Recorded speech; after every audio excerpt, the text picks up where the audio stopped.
আমাদের দুর্ভাগ্য যে আমরা নিত্যানন্দর মহাপ্রভুকে নিয়ে কোনো পাঠ্য বইয়ে তাদের আমরা কোনো পাঠ পাই না। এখনকার দিনে ছেলেপুলেরা তারা ইতিহাস জানছে বটে, তবে বাংলার ইতিহাস তারা কখনো ভালো করে জানতেই পারছে না যে চৈতন্য মহাপ্রভুর অবদান কি। আমরা শুধুমাত্র তাকে একটা ধর্মীয় বেড়াজালে রেখে দিয়েছি যে তিনি একটা বৈষ্ণব, তিনি হরিনাম করেছেন, তাই আমরা যারা হরিনাম করব কেবলমাত্র তাকেই আমরা ডাকবো। এইটার বেড়াজালে আমরা চৈতন্য মহাপ্রভুকে রেখে দিয়েছি। কিন্তু এইটার বাইরে তার অবদান যে সামাজিক স্বীকৃতি হিসেবে কত গভীর, কত বিরাট, সেইটা নিয়ে চর্চা করার মতো সময় বাঙালিদের নেই। বাঙালিরা নিজেদের ইতিহাসের বইয়ে মোগলদের ইতিহাস পাতার পর পাতা, পাঠানদের ইতিহাস পাতার পর পাতা, খিলজিদের ইতিহাস পাতার পর পাতা, ইংরেজদের ইতিহাস পাতার পর পাতা, কিন্তু গৌরাঙ্গ মহাপ্রভুকে নিয়ে মাত্র 10খানা লাইন। নিত্যানন্দকে নিয়ে কোনো লাইন ইতিহাসের বইয়ের পাতার মধ্যে নেই।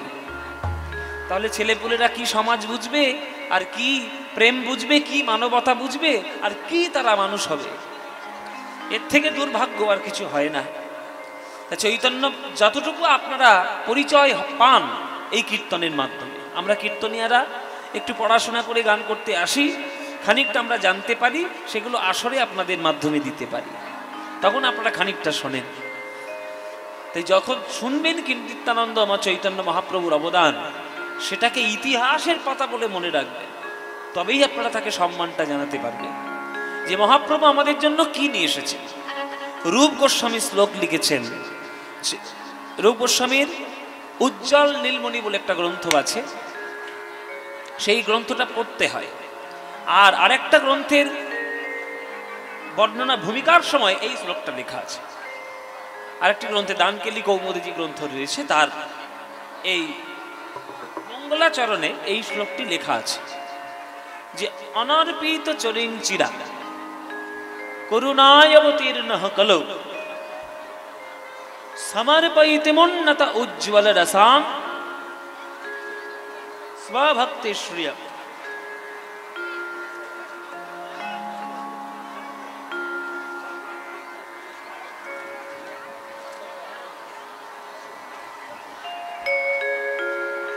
हरिपूरट सुंदर द्यूति कदम्ब संदीपित सदा हृदय कंदरे स्फुरत उषि सचिनंदन। বলছে অনর্পিত চরিং চিরা, যেটা কখনো কোনো কালেই দান করা হয়নি, সেইটা দেওয়ার জন্য চৈতন্য মহাপ্রভুর আবির্ভাব। সেটা কি?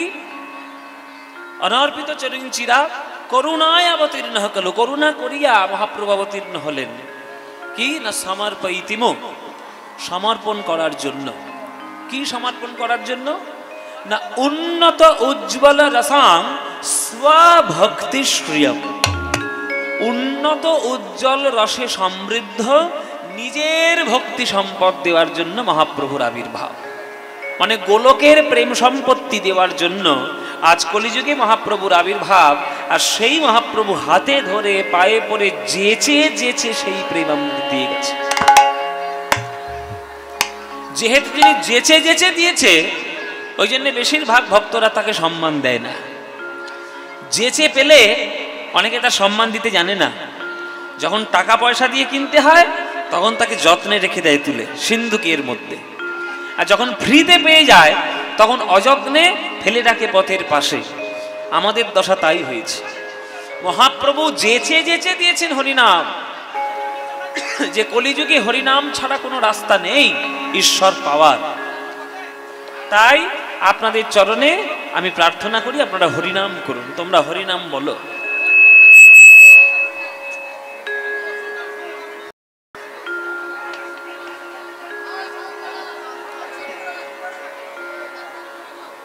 উন্নত উজ্জ্বল রসাং স্বভক্তি শ্রিয় হরিপুরট সুন্দর দ্যুতি কদম্ব সন্দীপিত।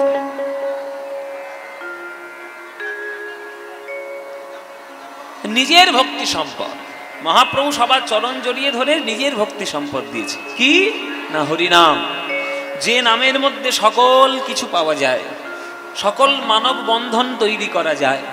জাত পাত উঁচু নিচু বর্ণ বিভেদ কোনো কিছু নাই।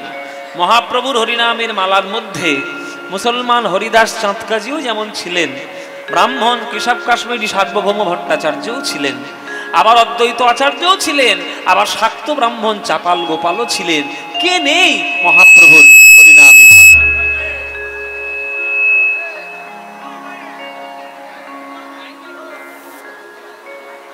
তো সেই মালা, সেই প্রেম দেওয়ার জন্য তিনি আবির্ভূত হয়েছে। তাই অনর্পিত চরেং চিনা করুণায় অবতীর্ণঃ কলো সমর্পয়তি মুন্নত উজ্জ্বল রসাং স্বভক্তি শ্রিয়ম হরিপুরট সুন্দর দ্ୟୁতে কদম্ব সন্দীপিত সদা হৃদয় কন্দরে স্ফুরতু শ্রী শচীনন্দন। এই মহাপ্রভুর আবির্ভাব এবং চরণ ধরে প্রেম প্রদান, এগুলো যদি আমরা মনে রাখতে পারি তবেই আমরা মহাপ্রভুকে বুঝব। নইলে শুধু ওই বইয়ের পাতায় পড়ে থাকবে, মন্দিরের কোনায় পড়ে থাকবে, শুধু একটা ফুল চড়িয়ে দিয়ে আসবো আর দুপাতা পড়ে নেব, ছবিটা দেখব, ভেতরের কিছু লাভ হবে না। ওই জন্যে ভেতরের মধ্যে মহাপ্রভুকে রাখতে হবে। হ্যাঁ, ওই জন্যই বলেছে যে আমার যে প্রেম পাওয়ার জন্য ব্রহ্মা গুল্ম লতা হওয়ার চেষ্টা করেছে, যে প্রেম পাওয়ার জন্য উদ্ধব পাথর হওয়ার চেষ্টা করেছে, সেই প্রেম আমরা পেয়েছি। বলে ব্রহ্মার দুর্লভ গোলকের প্রেম অযাচকে দিবে আনি। ব্রহ্মার দুর্লভ গোলকের প্রেম অযাচকে দিবে আনি। ব্রহ্মার দুর্লভ গোলকের প্রেম অযাচকে দিবে আনি। ব্রহ্মার দুর্লভ গোলকের প্রেম অযাচকে দিবে আনি। প্রভু বীর চন্দ্রিকায় সেদিন দিনের বীর চন্দ্রিকায় সেদিন বিলাইবে বীর চন্দ্রিকায় সেদিন খালাস পাইবে দিনে বীর চন্দ্রিকায় সেদিন খালাস পাইবে। ওগো সেদিন তুমি মুক্তি পাবে, সেদিন তুমি মুক্তি পাবে। যেদিন দাঁড়ে দাঁড়ে প্রেম বিলাইবে, সেদিন তুমি মুক্তি পাবে। দাঁড়ে দাঁড়ে প্রেম বিলাইবে, সেদিন তুমি মুক্তি পাবে। যেদিন দাঁড়ে দাঁড়ে প্রেম বিলাইবে, লোকের হাতে ধরে পায়ে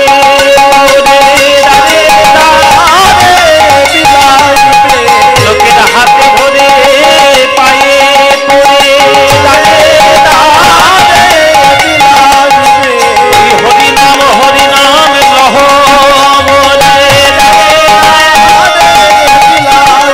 ওই ধুলাই গড়া বদি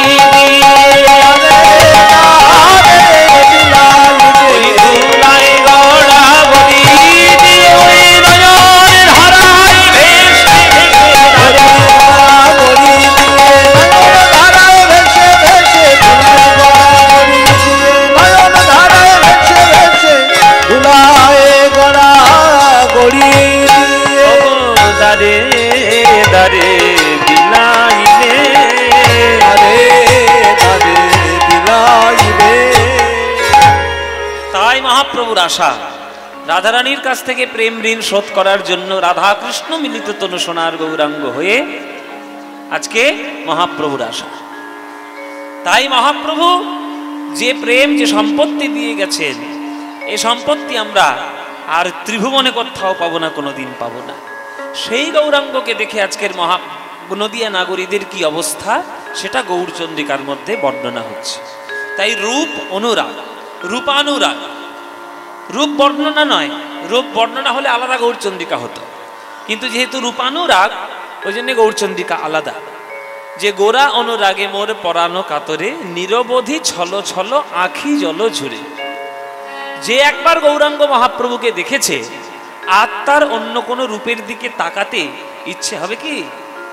কখন ইচ্ছে হবে? ও মায়েরা, যার মধু একবার ভালো লাগে, মধু খাওয়ার পর ওই বাতাসা চাটতে ভালো লাগে? মধু খাওয়ার পর বাতাসা চাটতে ভালো লাগবে? আরে মধু মধু, তার মধ্যে অ্যান্টিবায়োটিক কত রকম শক্তি রয়েছে, অ্যান্টি ফাঙ্গাল তার মধ্যে প্রপার্টি রয়েছে, সেটা খেলে শরীর ভালো হবে। আর চিনি দেওয়া সাদা সাদা গোল গোল বাতাসা ছুঁড়ে মারলে কপালও ফাটবে, আর খেলে তোমার পেট গরম হবে। চিনি চিনি দিয়ে বাতাসা, আগেকার দিনে তো গুড়ের বাতাসা হতো, এখনকার দিনে সব সোজা হয়ে গেছে চিনির বাতাসা। ও মায়েরা, আগেকার দিনে আমরা যখন ছোট ছিলাম, আমরা তখন চিনির বাতাসা কখনো দেখিনি, সব গুড়ের বাতাসা। বড় বড় বড় বড় বাতাসাগুলো বলা হতো ফুল বাতাসা। হ্যাঁ, ফুল বাতাসা। হ্যাঁ হ্যাঁ হ্যাঁ, ফেনি বাতাসা, ফেনি বাতাসা আপনাদের দিকে পাওয়া যায়? হ্যাঁ, ফেনি বাতাসা। তাই মধু খাওয়ার পরে বাতাসা চাটতে ইচ্ছে করবে? জীবন ইচ্ছে হবে না। তেমনি গৌরাঙ্গ মহাপ্রভুকে যে একবার নয়ন ভরে দেখবে, আর তার জগতের অন্য কোনো রূপ ভালো লাগবে? জীবনে ভালো লাগবে না। তাই মহাপ্রভুর রূপ দেখলে হৃদয় ভরে যায়। সে তার রূপ আছে না রূপ নেই সেটা দার্শনিক ব্যাপার, কিন্তু যারা একবার তার রূপ হৃদয়ের মধ্যে দর্শন করে নিয়েছে, আর তাদের অন্য কোনো রূপ দেখতে হবে না, ভালো লাগবে না। ওই জন্য কবি একটা গান লিখেছেন, তুমি অরূপ স্বরূপ সগুণ নির্গুণ দয়াল ভয়াল হরি হে, আমি কি বা বুঝি, আমি কি বা জানি, আমি কেন ভেবে মরি হে। অরূপ স্বরূপ সগুণ নির্গুণ দয়াল ভয়াল হরি, আমি কি বা বুঝি, আমি কি বা জানি, আমি কেন ভেবে মরি। অরূপ স্বরূপ সগুণ নির্গুণ দয়াল ভয়াল হরি হে। এবার ব্যাখ্যা। অরূপ স্বরূপ সগুণ নির্গুণ দয়াল ভয়াল হরি হে। একটা ভগবান সবসময় দুটো করে রূপ করছে। কখনো তিনি রূপহীন হয়ে যাচ্ছে, কখনো তিনি রূপময় হয়ে যাচ্ছে। কখনো তিনি গুণহীন হয়ে যাচ্ছেন, কখনো তিনি গুণময় হয়ে যাচ্ছে। কখনো তার রূপ আছে বোঝা যাচ্ছে, কখনো তার রূপ নেই বোঝা যাচ্ছে। কখনো তিনি দয়াল হয়ে যাচ্ছেন, কখনো তিনি ভয়াল হয়ে যাচ্ছেন। তাহলে কোনটা সত্য? রূপ আছে এটা সত্য, না রূপ নেই এটা সত্য? ভগবান দয়াল এটা সত্য, না ভগবান ভয়াল এটা সত্য? ভগবানের গুণ আছে এটা সত্য, না ভগবানের গুণ নেই এটা সত্য? কোনটা সত্য? কবি প্রশ্ন করছেন। ও মায়েরা, কোনটা সত্য? বাবারা, কোনটা সত্য? ভগবান রূপ আছে না রূপ নেই? আছে। কই দেখাও দেখি ভগবান কেমন দেখতে। রূপ যখন আছে বলছো, তাহলে তোমাদের দেখাতে হবে এইটা হচ্ছে রূপ। বলে বাবা, এত সোজা? তাহলে তো আমরাও তো হয়ে যেতাম পদকর্তার, আমরাও হয়ে যেতাম সাধক। তাদের কথাগুলোকে বুঝতে হবে মন দিয়ে, দর্শন দিয়ে, যুক্তি দিয়ে। ভগবানের রূপ আছে এটাও যেমন সত্য, ভগবানের রূপ নাই এটাও তেমন সমানভাবে সত্য। বলে এটা আবার কেমন কথা হলে? তো দু নৌকায় পা দিয়ে চলা, এটা দু নৌকায় পা দিয়ে চলা। আছে কিরকম? এই আকাশ থেকে যখন একটা প্লেন উড়ে যায়, আকাশের রং কেমন? আকাশের রং কেমন? নীল। এবার এইখান থেকে মাটির থেকে যখন প্লেন উড়ে যায়, তখন প্রায় 32,000 ফুট উপরে থাকে। তাই আকাশ তুমি যখন 32 নিচের থেকে দেখছো নীল রং, ওই প্লেনটা যখন আকাশের উপর দিয়ে যাচ্ছে, তখন কি প্লেনটা নীল হয়ে যাচ্ছে? আমরা ওই 32,000 ফুট উপর থেকে দেখছি আরো নীল উপরে রয়েছে। 32,000 ফুট উপরে গিয়ে দেখছি কোনো রং নেই, ওইখান থেকে দেখতে পাচ্ছি আরো উপরে গেলে বোধহয় নীলটা পাবো, সেইখানে উঠে গেলে দেখা যাচ্ছে আরো নীল পাবো। ওই উপরে উঠতেই থাকবে, নীল আর কখনো খুঁজে পাবে না। তাহলে এই যে নীলটা খুঁজে পেলাম না, তাহলে কি আমি বাড়িতে এসে বলবো যে আকাশ নীল নয়? আকাশ নীলই বটে, তবে সেটা ধরার জন্য আমাদের সাধনা যাবে না। আবার তার মধ্যে নীল আছেও বটে। দেখবেন যারা বিজ্ঞানী, হ্যাঁ, তারা দেখবেন যখন স্পেস স্টেশনে থাকে, তারা কিন্তু পৃথিবীর সৌন্দর্য, আকাশের সৌন্দর্য যতটা দেখতে পায়, আমরা তো ততটা পারবো না। তাই রূপ আছে এটাও যেমন সত্য, রূপ নাই ওটাও তেমন সত্য সমানভাবে। ভগবান কখনো দয়াল, ভগবান কখনো ভয়াল। যখন তিনি বিনা পানি রূপে সরস্বতী রূপে তিনি বসেন তিনি তখন দয়াল, আর যখন তিনি চণ্ডিকা মা রূপে যখন অসুরদের মুণ্ডচ্ছেদন করেন তখন তিনি হন ভয়াল। তাহলে দুটোই সত্য, সমানভাবে সত্য, কোনোটাই ফেলে দেওয়া যাবে না।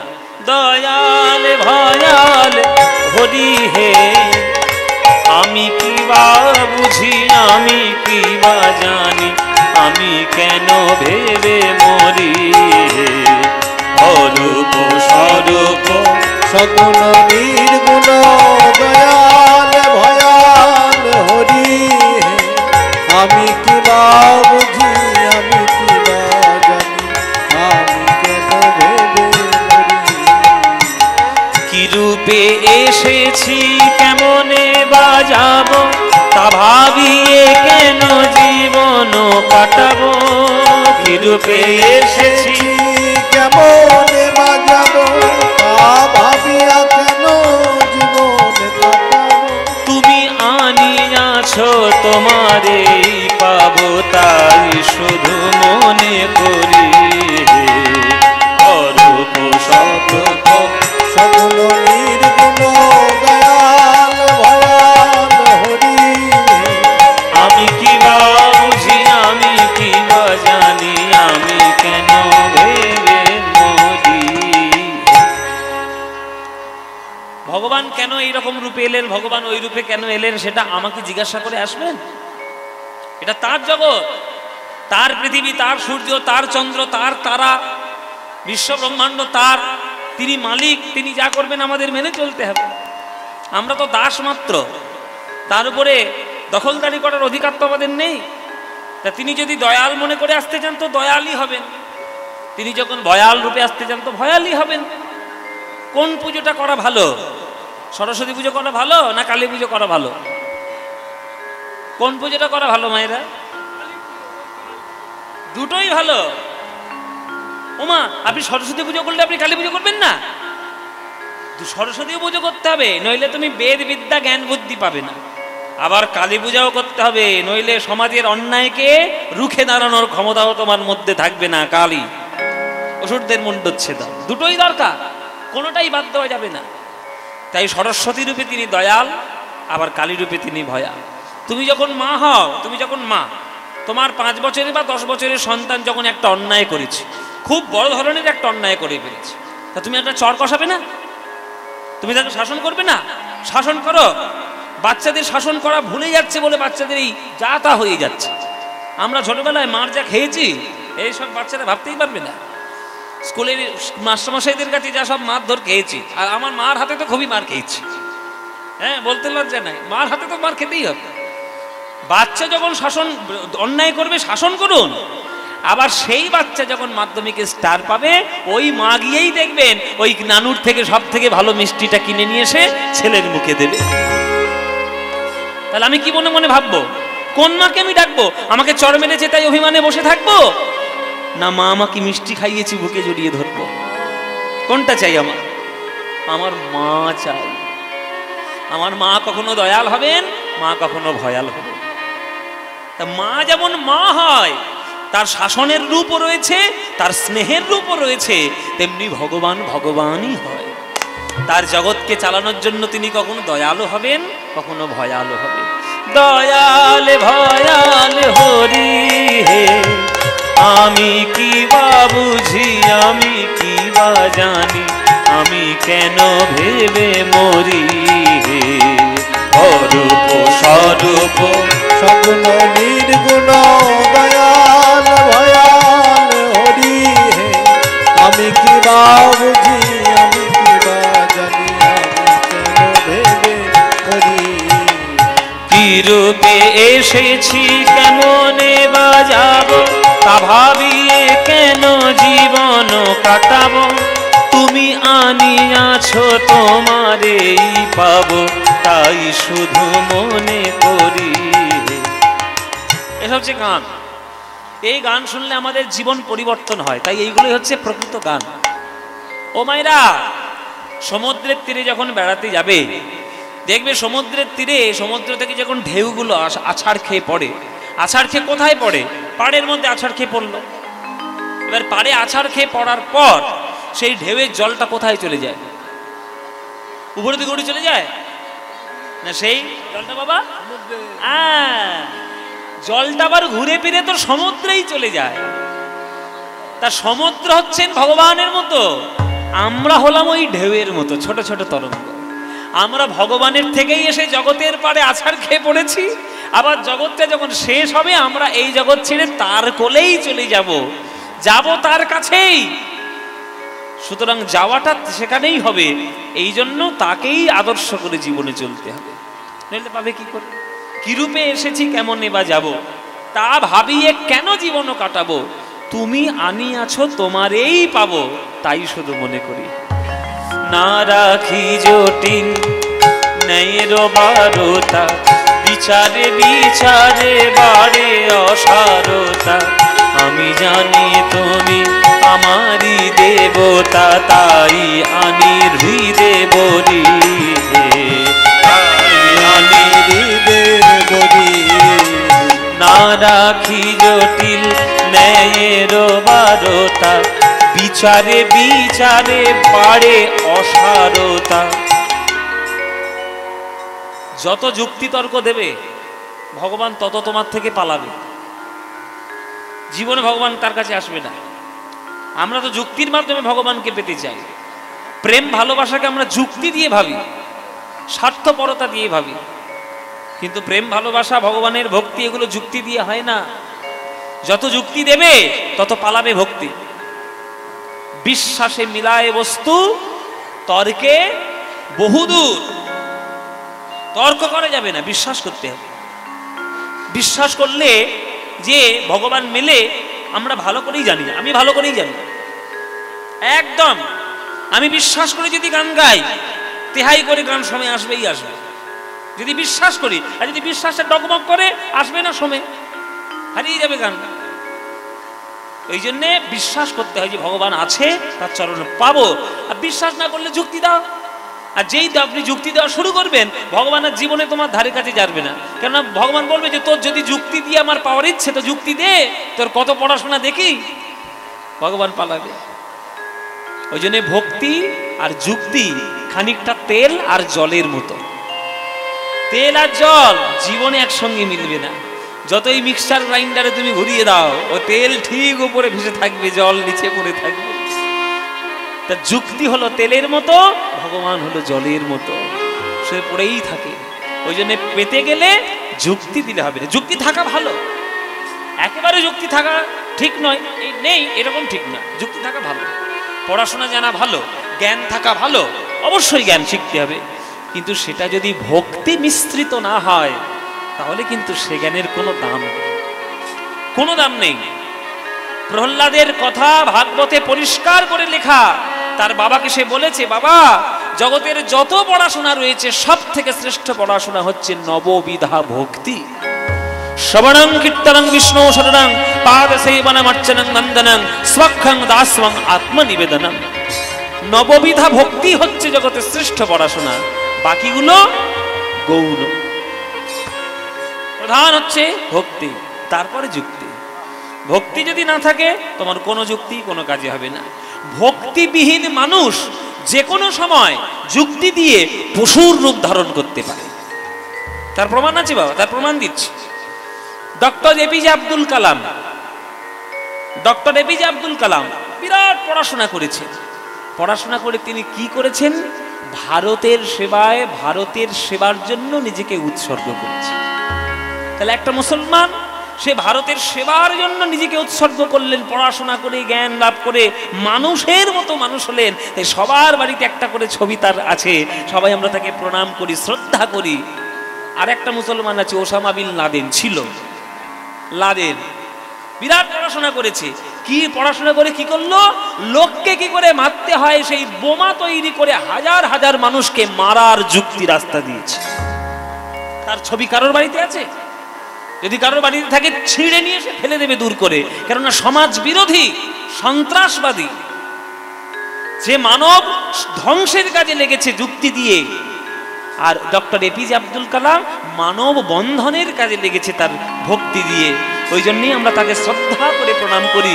তার ছবিটা দেখলে মাথায় এমনি এমনি নিচু হয়ে যায়, বলতে হয় না মাথা নিচু করো, এমনি নিচু হয়ে যায়।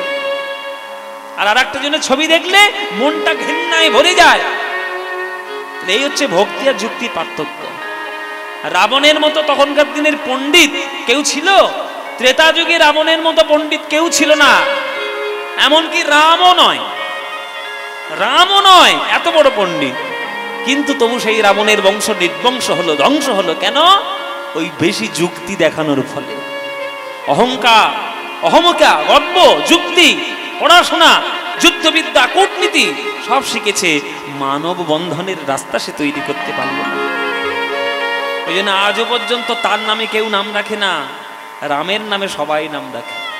রাম চক্রবর্তী, রাম ভট্টাচার্য, রাম চট্টোপাধ্যায়, হ্যাঁ সব আছে, কিন্তু কোথাও কোনো পাড়ায় গিয়ে দেখতে পারবেন রাবণ কুমার ভট্টাচার্য আছে, রাবণ কুমার সেনগুপ্ত আছে? তার নামে কেউ কখনো নাম রাখবে না। তাই কর্মই মানুষকে শ্রেষ্ঠ করে। তাই যুক্তি নয়, ভক্তি দিন। না রাখি জটিল ন্যায়েরও বারতা, বিচারে বিচারে বাড়ে অসারতা। আমি জানি তুমি আমারই দেবতা, তাই আনি হৃদে বলি,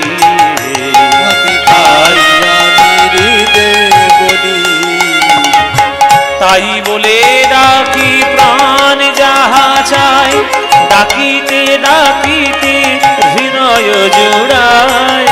তাই বলে ডাকি প্রাণ যাহা চাই, ডাকিতে ডাকিতে হৃদয় জুড়ায়।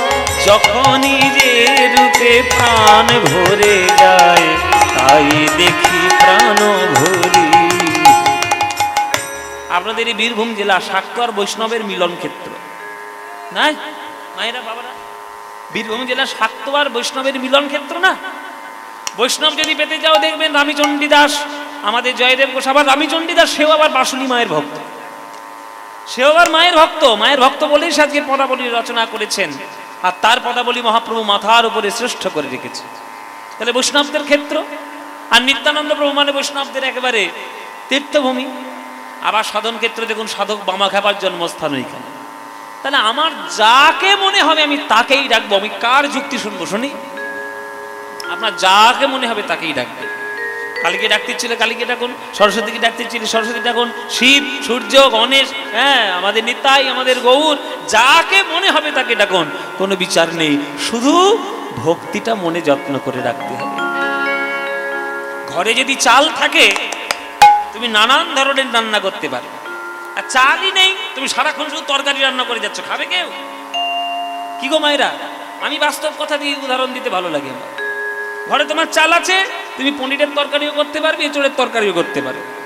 কিন্তু তোমার ঘরে চালই নেই, তুমি শুধু এঁচড় খাচ্ছ, শাক খাচ্ছ, চাটনি খাচ্ছ, টক খাচ্ছ, হবে? ভাল লাগবে? চালটা মূল দরকার, তার ভাতের সঙ্গে তো খাবে নাকি? এই যে আমাদের এখানে চারকল গ্রামে ভক্ত সেবা হয়, হাজার হাজার মানুষ আসে প্রসাদ সেবা করে যায়, তারা কি শুধু তরকারি খেয়ে যায়? ভাতের সঙ্গেই তো তরকারিটা খায়, অন্নের সঙ্গেই তো তরকারিটা পাবে। ওই অন্ন, ওই চাল হচ্ছে ভক্তি। ভক্তি ঠিক করো, ভক্তি ঠিক করলেই সব ঠিক হয়ে যাবে। ওই জন্য ভক্তিটা না হলে অন্য কিছুই থাকবে না। হ্যাঁ, তাই বলে ডাকি প্রাণ যাহা চায়, ডাকিতে ডাকিতে হৃদয় জুড়ায়। যখনই যে রূপে প্রাণ ভরে যায়, তাই দেখি প্রাণ ভরি। অরূপ স্বরূপ সকল নির্গুণ দয়াল ভয়াল হরি হে। আমি কি বা বুঝি, আমি কি বা জানি, আমি কেন ভেবে মরি, আমি কেন ভেবে মরি, আমি কেন ভেবে মরি। তাই ভগবানের রূপ সকল রূপেই আমার কাছে আরাধ্য।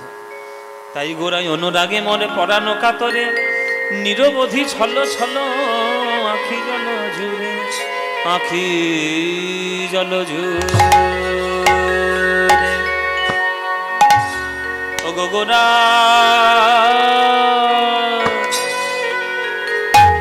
গোরা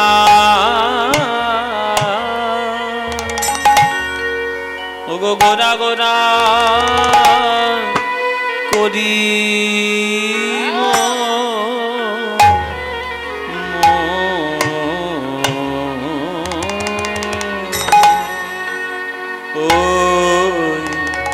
কি হলো ব্যাধি ব্যাধি রে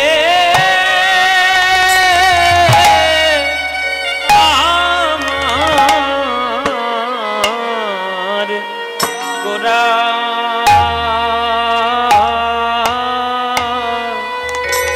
ও গো গোরা করি কি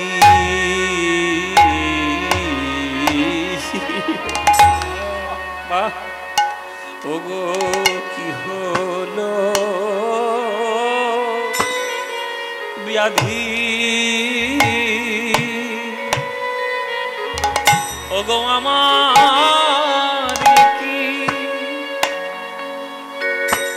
কি ব্যাধি হলো রে ও গো আমার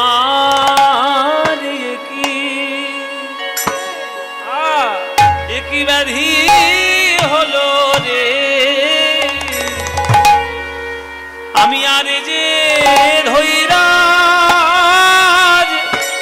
ধরতে নারী ও গো আমার কি বড় একতালি গান কীর্তনের গানের সব বড় একতালি আমার কি ব্যাধি হলো রে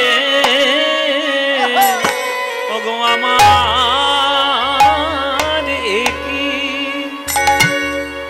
একই ব্যাধি হলো রে আমি আর যে ধৈরাজ ধরতে নারী ওই রূপ সদাই আমার হিয়ায় জাগে আর যে ধৈরাজ ধরতে নারী সদাই আজা বাবা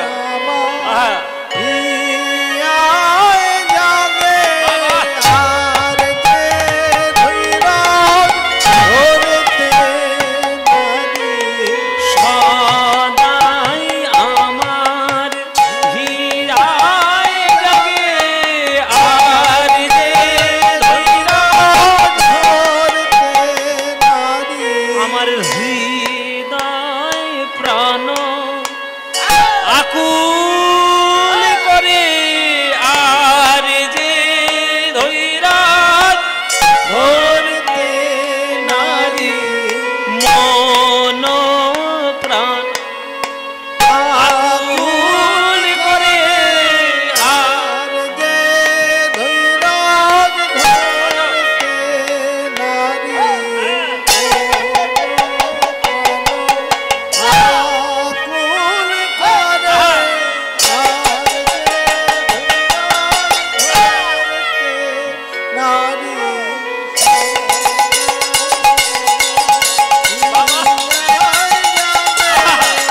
করি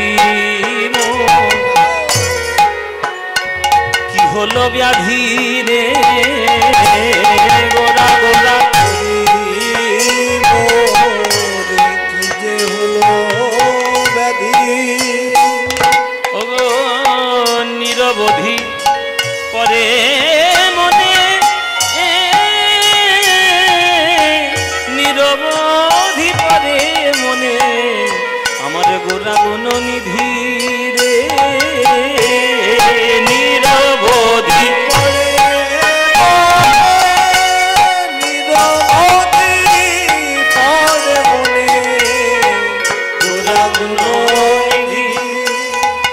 আমি ধৈর্য ধরতে পারছি না চিরকালে আমার দিবারাতি আমার হৃদয়ে জাগে আমি হিয়া ধরতে না দিব আমি ধরতে না দিব ওই গোরা রূপে নয়নে দিয়ে ধরতে না দিব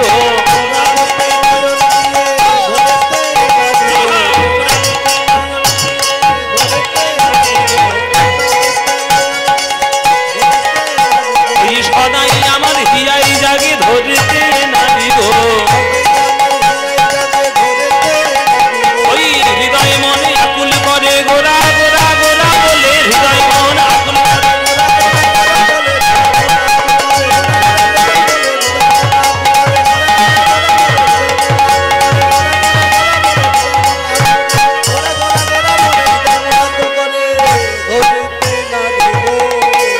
দিবানিশি পড়ে মনে দিবানিশি পড়ে মনে আমার গোরা গুণ নিধি রে গোরা গুণ নিধি গোরা গোরা করি মোর কি হলো ব্যাধি নিরবধি পড়ে মনে গোরা গুণ নিধি যদি এই যে বললাম মায়েরা যে মধু পাওয়ার পর যেমন বাতাসা চাটতে ইচ্ছে করে না তেমনি গৌরাঙ্গকে হৃদয়ে জড়িয়ে ধরার পর কারোর অন্য কোনো প্রেম হৃদয়ে ধরতে ইচ্ছে করবে ও মায়েরা এখানে আপনারা যারা গান শুনতে এসেছে আপনারা যারা যারা গান শুনছেন প্রেম কারা কারা করেছেন হাত তুলুন বলে বাবা বর্ষায় একবার সেতেই যাচ্ছে তুমি প্রেম করার মনে পড়েছে ও মায়েরা প্রেম প্রেম করেছো হ্যাঁও বলে না নাও বলে না করেছো হ্যাঁ কি না এই যে ছেলেদের বলছি তোমরা করেছো প্রেম প্রেম কি গো বাবারা এখানে বুড়ো বাবাগুলো সব রয়েছে বুড়ো বাবাগুলো করেছো প্রেম করেননি আচ্ছা বলছে বাবা এতগুলো লোকের সামনে সব প্রেম প্রেম কথা বলবো না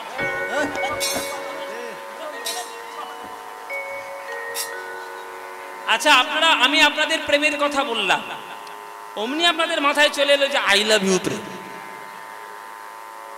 আমি তোমার কে গো তুমি আমার কে গো আই লাভ ইউ এই প্রেম নয় আমি এই প্রেমের কথা বলছি না আমি বলছি গৌরাঙ্গ মহাপ্রভুর সঙ্গে ভক্তের ভগবানের যে চিরন্তন প্রেম সে প্রেম আপনারা কজন করেছেন খুব কম হাত উঠবে সবাই আমরা প্রেম করতে পারি না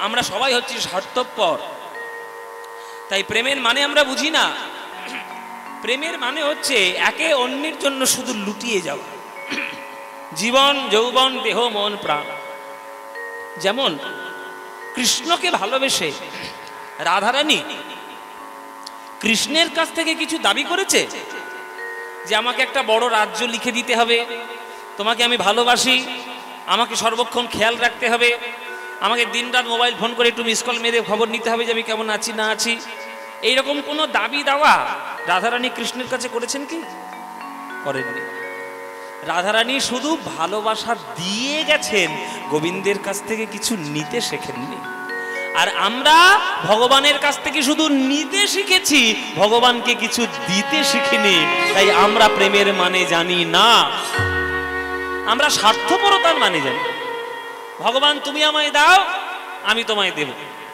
ওই যে মানত মানসিক করে আসি মন্দিরে মন্দিরে এ মা কালী আমাকে একটা ভালো চাকরি যদি জুটিয়ে দাও জোড়া পাঁঠা তোমার বলি দিয়ে দাও